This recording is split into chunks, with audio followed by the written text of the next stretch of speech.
Hello badgers and hedgehogs, today I am going to read you I Want My Puppets by Tony Ross. Scruff and Puss took their places. It was time for the puppet show to begin. I hope the big bad wolf won't eat me, said the little princess in a squeaky fairy tale voice. The story was Little Red Riding Hood, but she was just practicing for now. After a while, the little princess crawled out from behind the bed. I better go and check my puppet theatre's ready. She piled all the puppets, posters and tickets into her pram and wheeled it outside. Dad, bellowed the little princess. Where's my puppet theatre? The king woke up with a jump. Is tomorrow all right? But I need it now, frowned the little princess. Puppet, soothed the king. I can't do it on my own. The queen arrived at just the right moment. I'll help you. The little princess giggled and nodded. She had other things to do. There! The little princess's theatre poster looked tremendous. What's this? Asked the general. It's my show, announced the little princess, handing him a ticket. Wow, replied the general. We'll come, won't we, Nessie? But when the little princess held up her favourite puppets to show him, the tangled dolls slipped out of her hands and straight into a muddy puddle. Hello, cried the maid. The little princess scooped up the puppets and shoved them back in the pram. Will you come to my show? She asked. The general's coming. The maid blushed. Oh, well, I'll see what I can do. The Little Red Riding Hood tickets were going like hotcakes. Will there be drinks and nibbles? Asked the Prime Minister. The little princess thought for a second. Of course. In the kitchen, the chef tutted and shook a saucepan. Huh, I'm reduced to making popcorn. I need more, cried the little princess. We've got to have enough. She squeezed more toffee sauce into her mixing bowl and kept stirring. Naughty, sighed the chef. The little princess was enjoying herself so much that she didn't notice that gloopy sauce and popcorn were being splattered all over the pram. Things were shaping up in the garden too. That corner is a bit lopsided, dear, pointed out the king. It's perfectly all right, snapped the queen. It just needs some curtains. The little princess gasped. Oh, it's lovely. The king dropped the puppet theatre into the sticky pram. Here we are, puppet. Be careful now.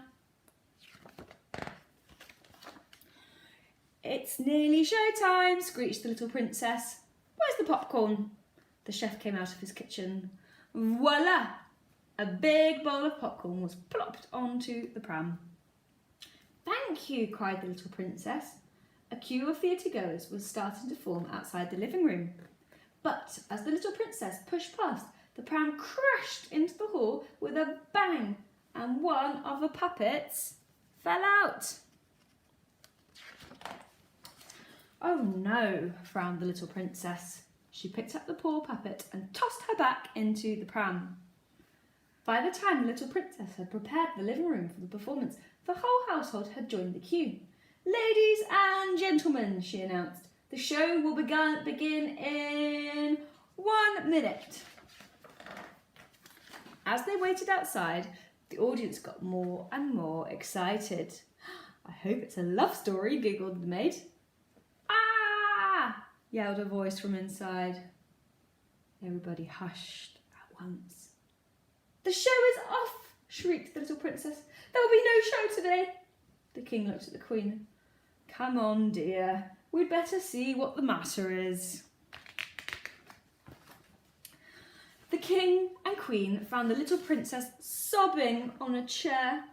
Oh, my puppets are broken. Well, you know what they say, said the queen. The show must go on. The little princess stopped crying and had a think. Then, quick as a flash, she dived off the armchair and undid the king's shoe.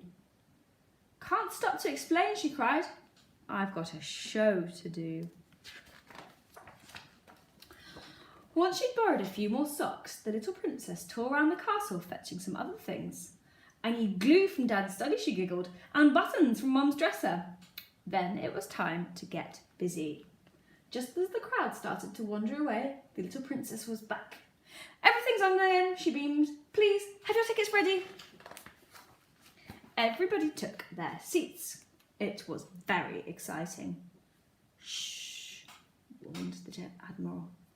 "Ladies and gentlemen, cat and dog," cried the little princess. "The show is about to begin." The audience gasped as the king clicked on his torch and shone it down onto the puppet stage.